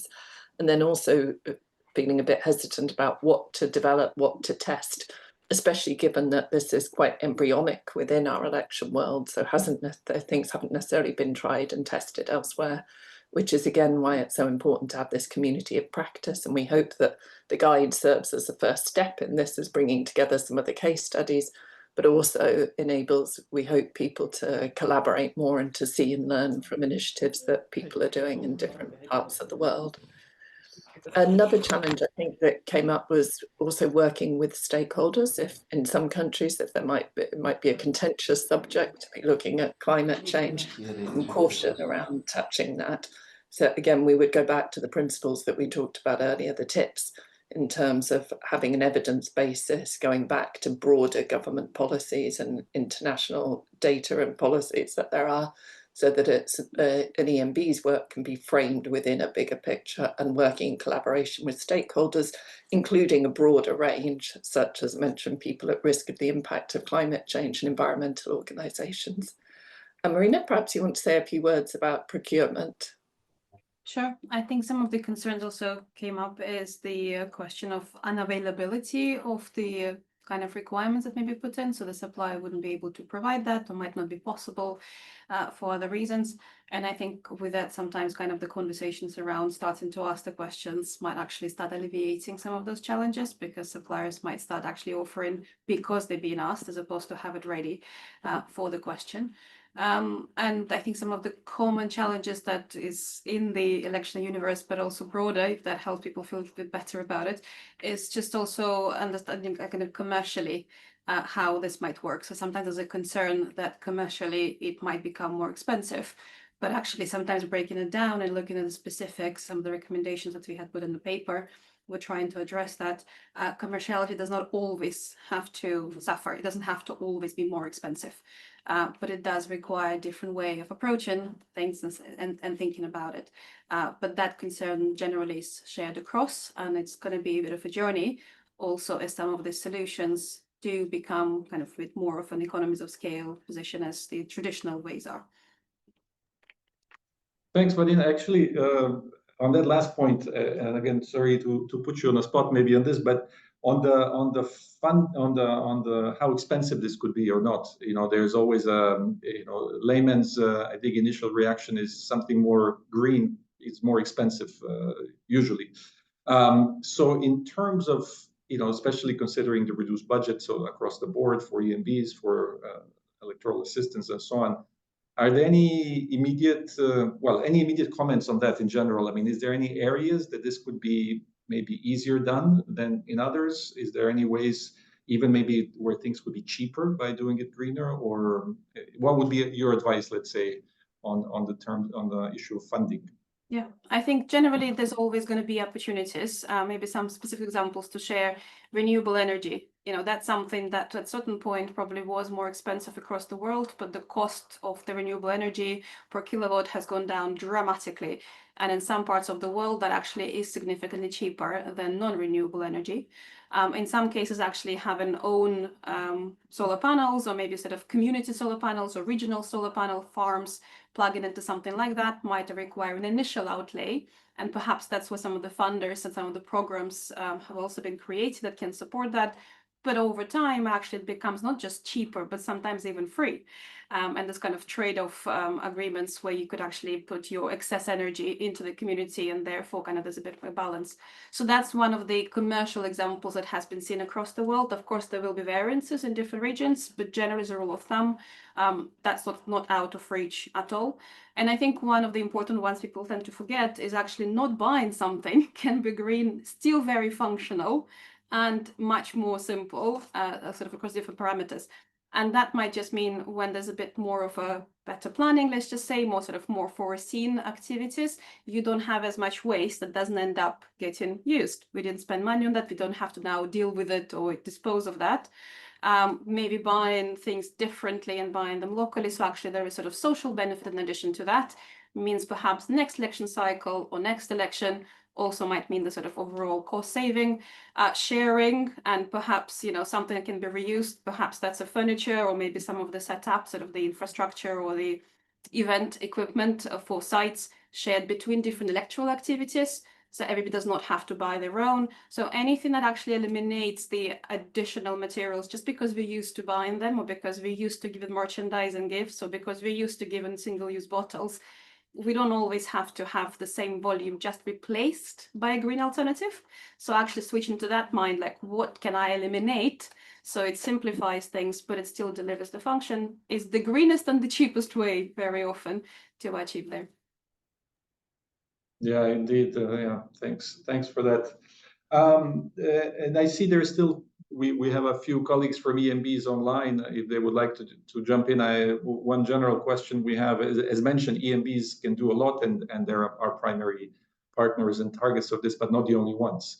And so I wonder if we have any examples, again, from the colleagues from EMBs, or if not, Hannah and Marina, on what can EMBs do to promote environmental action by others in the processes. Over to any colleagues from EMBs if they would like to jump in, or to Hannah. Yes, Shale Victor, please go ahead.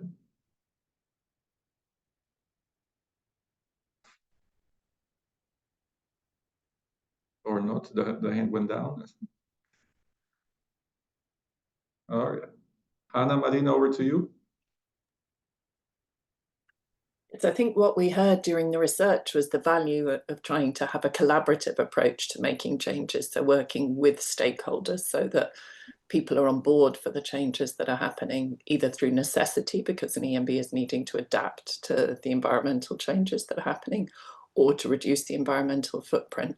So in order to get that cohesive approach, it's recommended that, or it came up from colleagues in the field at EMBs, to be facilitating discussions. So just getting the topic going on the table so that parties and contenders and others can be thinking about different possible solutions and ways forward and risks with making changes in regards to environmental actions. And as we mentioned also, that may involve having a focal point, and perhaps doing some education work with different focal points. So doing a training that's broader than just for EMBs, but also for focal points from political parties, civil society. So those are the more sort of discussion-based approaches. But it could be that in time there are stronger actions in terms of promoting voluntary reporting by particularly contenders about what they're doing in terms of reducing their environmental footprint. So for example, on the proportion of materials that are recycled, or their disposal plans. And at some point in the future, it may be that in the way that parties and candidates have to report on their campaign spending, their political finance, it may be that in the future there's some sort of environmental reporting that's expected from citizens and from others. Of course, this would need parties to agree to this and there to be a clear mechanism for it. So I think those are some of the kind of practical actions in terms of the classic stakeholders. And then, as we say, there's a need in a way to extend beyond the classic stakeholders that we have in elections, and looking at the groups that are particularly vulnerable with environmental change. So those that may suffer the most with the environmental risks that we're facing. So those at risks of the impact of climate change, and including them in discussions about not just about actions that affect them, but about EMB policies more broadly, and environmental groups who have greater experience of trying to make changes and reduce environmental footprints. Thanks, Dan. Thanks, Hannah. We do actually have a question in the chat regarding observation from Odir, so I'll read it quickly. As observers, we assess for the compliance of elections with international standards and obligations. And from this perspective, should election observer methodologies include specific criteria to assess how electoral management bodies prepare for climate risks to elections? Very pertinent, I believe, Hannah, especially to you, given your observation background, maybe. I think this is a very big question going forward. I would say at the moment there is this consensus with the UN General Assembly resolution about the right to a clean, healthy and sustainable environment being a human right, but that hasn't been elaborated or authoritatively interpreted in terms of election processes. So personally, I would see that as a frame of reference that make it relevant for us to ask questions about how EMBs and others are trying to meet with these aspirations that the global community has, but that's very different to imposing an obligation for non-compliance, because I think this hasn't as yet been developed with such interpretation. So I think it's more, it has a lot of practical implications, and there's a legitimacy for asking these questions because of the human rights aspect of the work.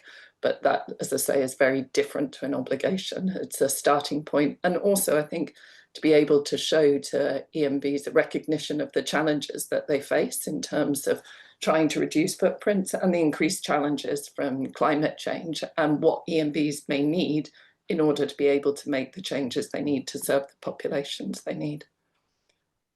Thank you, Ulvi, and thank you, Dan. Thanks, Anna, for that. I wonder also, I mean, you know, for the example of, again, personal example of last couple of years, coming across EMBs doing a lot on their own on this, you know, if not yet, as you said, that this, you can include this as systematic, let's say, observation in addition to other things, it still perhaps can be noted as a good practice, as something which, you know, exceptionally election management body is doing. I think every little bit helps to publicize the sort of, you know, good work done in this field. So perhaps even if it's not necessarily part of the formal criteria for the observers, it doesn't prevent them, I believe, in highlighting this. As mentioned clearly, many EMBs are already thinking about these things. Thanks. Colleagues, one final chance for any questions. And if not, I will then, let's see, I would like to invite Michelle Griffin, the Director of the Electoral Assistance Division of the UN Department of Political and Peacebuilding Affairs, our new colleague, head of the EAD, our main interlocutor here on electoral assistance at the UN, to offer a few closing remarks. Michelle, over to you. Hi there. I hope you can see me. I've rushed from another meeting. You Yes. can see and hear me okay? Loud and clear, and we see you, yep. Excellent, thank you. Well, first of all, I mean, huge thanks to UNDP and IFES for doing this really important work, and to Spain for having funded it. Thanks to everybody who participated today. I was in another meeting, so I had to follow a lot of it silently. I loved all the slides because they allowed me in particular to do that, but I had colleagues listening in as well. Big congratulations also to the authors. I mean, this is a really great product, very solid and practical, can be used flexibly, and based on actual evidence and experience already kind of accumulated. So really kudos to the authors. I think it fills a much needed gap. There hasn't been much written about this. And maybe most importantly of all, this really is the defining issue of our time. I think maybe that was mentioned during the bridge presentation. Nobody is immune from the impacts of what is already happening with respect to climate change and environmental degradation. One of the authors pointed out that obviously we've already breached 6 of the 9 planetary boundaries, and I think we can definitely expect this problem to worsen and its impacts to broaden. So, you know, again, extremely timely product, great focus on both the adaptation and mitigation sides, which matter kind of differently to different constituencies, but both of which we have to bear in mind. And really appreciate the practical guidance on how we minimize the footprint of elections, but also how we prepare and think about resilience going much beyond, you know, the kind of electoral management piece itself.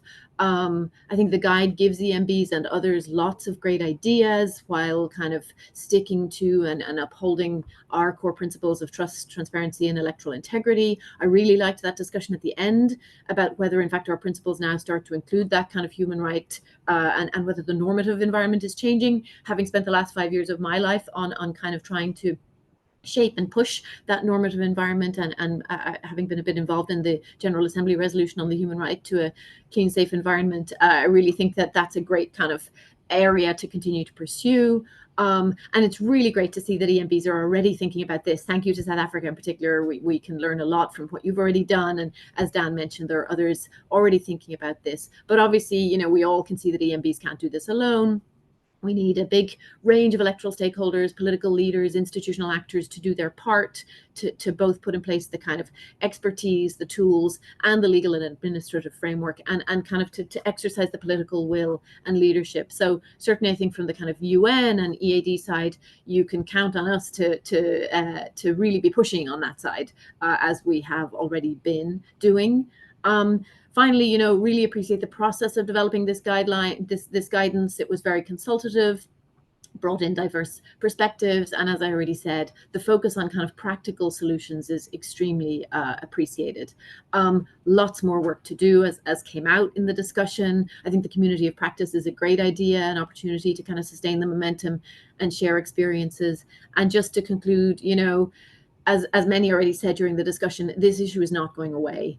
The work has really only just begun. It's great that we're kind of coming together around the work right now, thinking about how we can kind of do more, push each other, maybe start to kind of take it into account in observation work.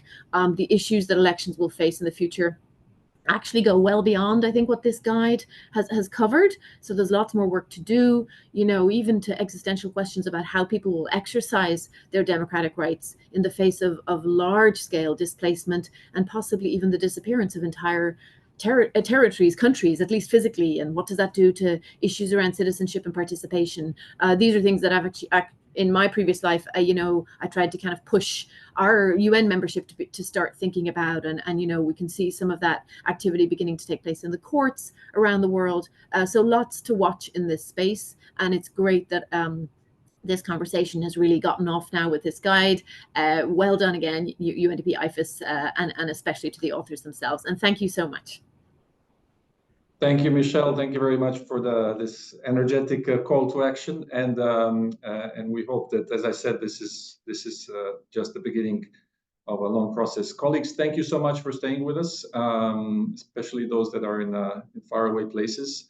And please do download the document, read it, let us know what you think, and I look forward to talking to all of you once again on this subject. Thank you. Thank you all.